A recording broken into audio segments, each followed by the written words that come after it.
My siblings and I were frozen in shock. We huddled together in the corner of the bed, crying uncontrollably.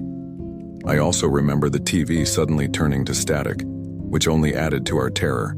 At the time, I was 9, my sister was 8, and my brother was 5, so we were fully aware of what was happening.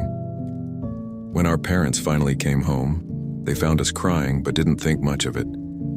The next day, my mother took me aside and told me that my grandmother had passed away. I was certain I hadn't told them about the strange events from the night before. For over 2 decades, my siblings and I never discussed that night.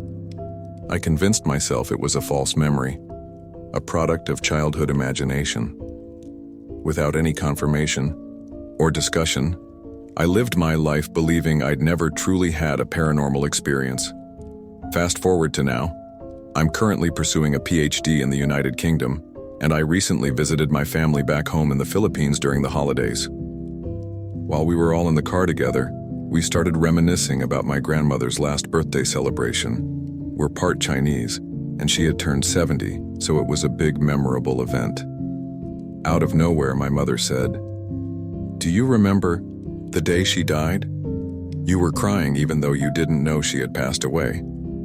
She then went on to describe the events of that night in detail. Apparently, my younger sister had told her about it when she was old enough to understand what had happened. Hearing my mother recount that night freaked me out. After all these years, I finally had confirmation that what I experienced was real. It wasn't a false memory or a childhood fantasy. It actually happened.